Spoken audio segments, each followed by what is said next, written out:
Hi BookTube, it's Gina and I'm here today to talk to you about big books.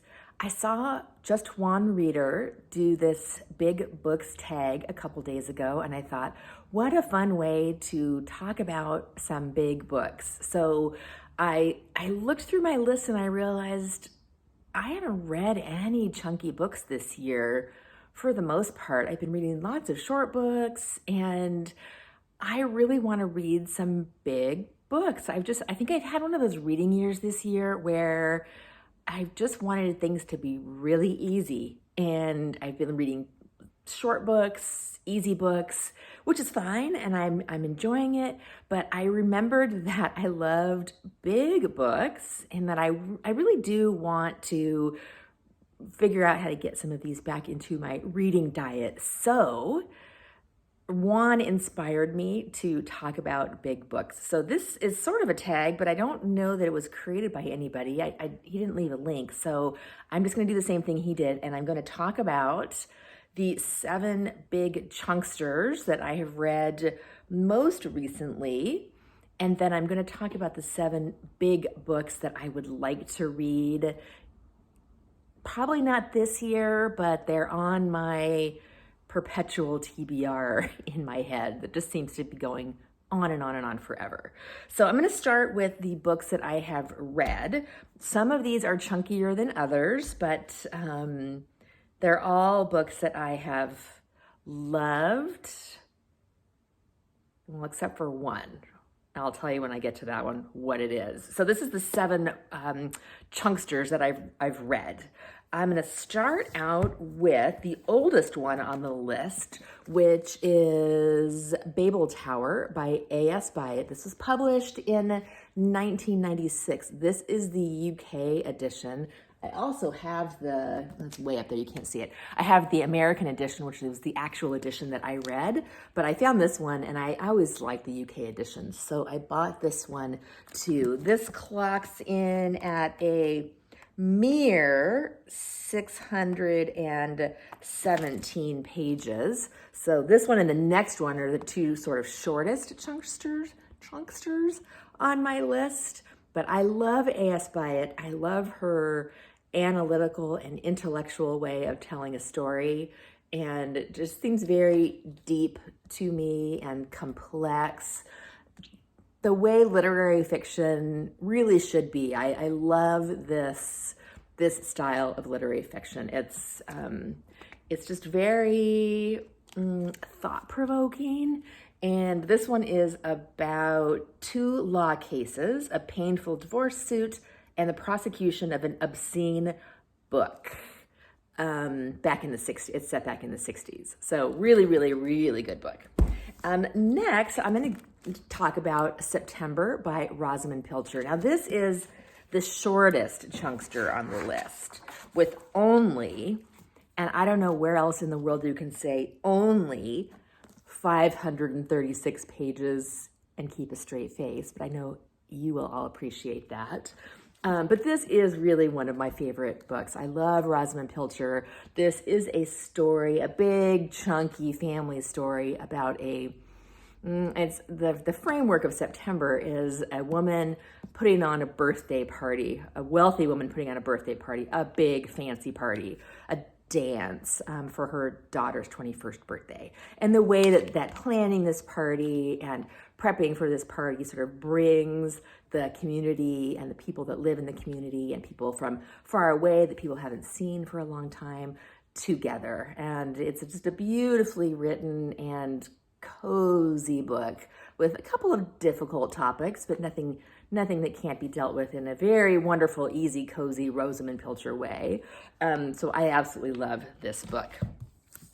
Next, the chunkster is Harry Potter and the Order of the Phoenix. This was also on Juan's list. This one comes in at 870 pages. So it's a biggie. Again, I'm coordinated with the book today. Doesn't that look nice? Of course, I loved reading this series. It's been a while since I've read it. I probably reread it a couple of years ago. Loved it. Next is Jonathan Strange and Mr. Norrell, which is also on Juan's list by Susanna Clark. This one is 846 pages, and I really loved this book. It's big, it's chunky, it's dense, it's long, it's slow, it's quick. It's a weird book. It took me a while I'd started it a few times and was like, what the heck is this? And there were parts in it where it was so slow that I just thought, this should just have been cut. This is not even necessary. But I love settling into it. It's a wonderful fantasy story, and I absolutely loved this. Next is Anna Karenina, and this is funny because I've got two copies of this one. One is clearly a chunkster, and one is a little tiny copy. This is the actual one that I read, which is a modern library edition. Isn't that pretty? And this one is it's teeny. It's actually 945 pages, but it's a pretty small pocket-sized book. I don't know who the translator of this one is. I couldn't find it, but this one I bought because it's beautiful. I want to reread it, and I wanted to read it in this translated edition, which is Louise and Aylmer Maude edition. So this is sort of on my have read and then also want to reread chunkster list, because I do want to read this translation.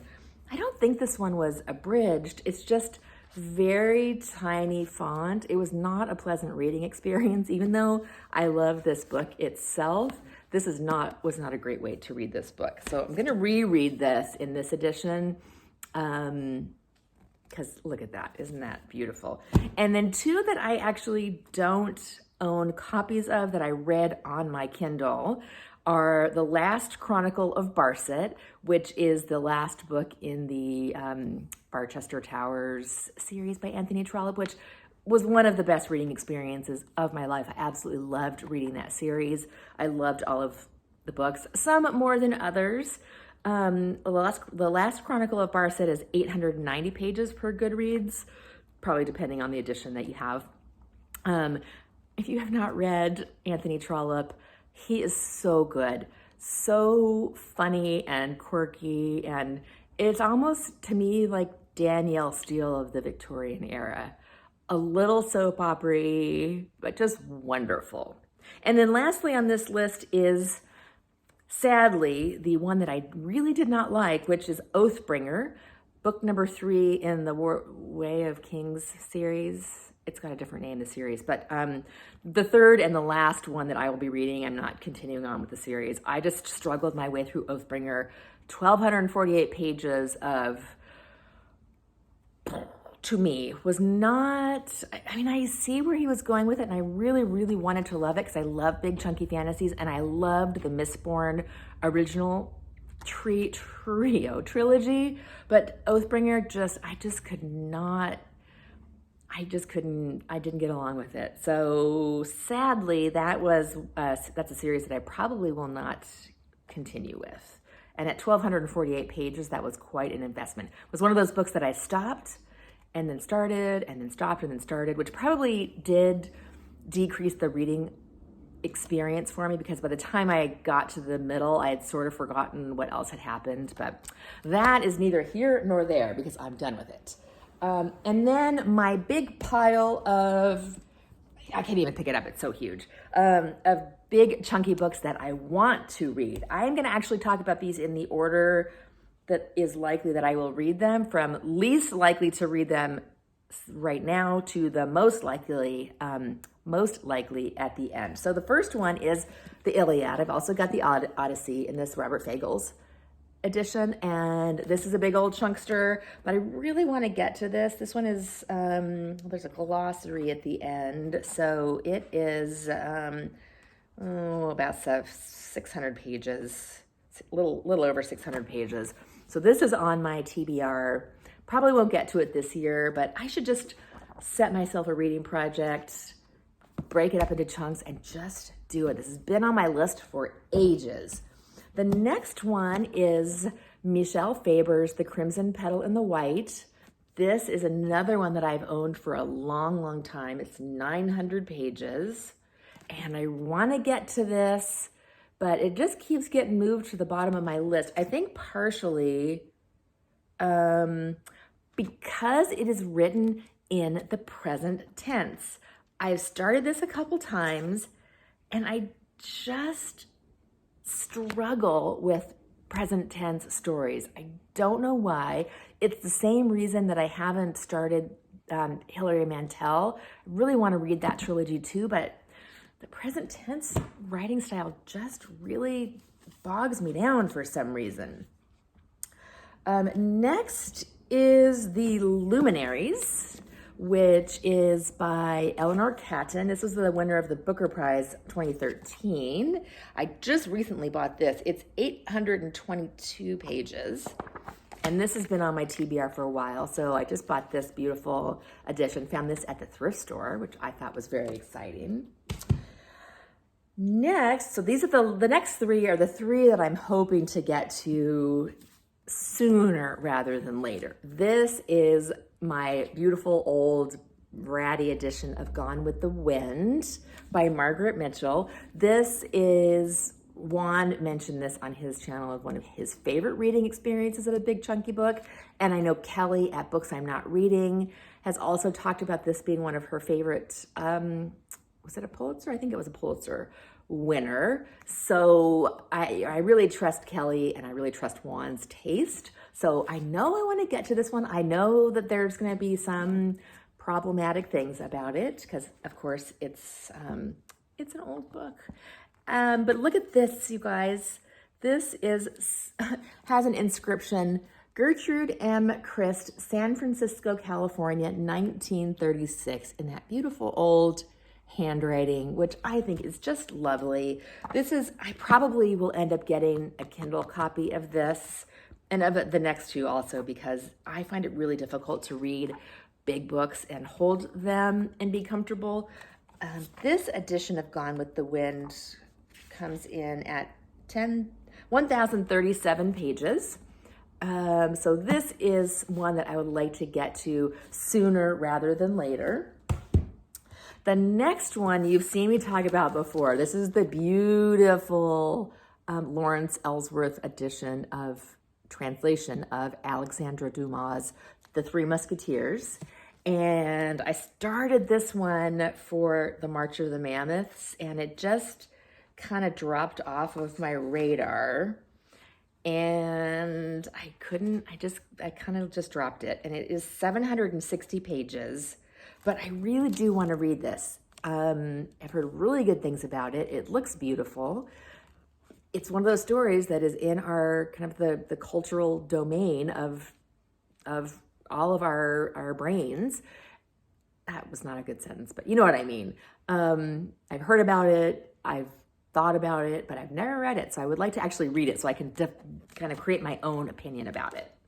And then lastly, and the one that I know absolutely, knock on wood, I want to get to is The Priory of the Orange Tree by Samantha Shannon, a big, huge fantasy that comes in at, there's a glossary at the end, about 804 pages. This one's actually not quite as chunky, but it's got this really fat paper, which I don't really like. Why don't they make these big books with thinner paper so it's a little bit more of a manageable reading experience? I think fantasies really like to be fat. I think it makes them feel more important. I don't know, but this is one that I really hope to get to and actually do plan to get to this year. But I'll probably also get it on my Kindle because for the same reason, I think it's a hard reading experience for me with these big books. I like to read them on my Kindle. So that is it for me for the big books tag. I will keep you apprised if I read any of these or when I read any of these.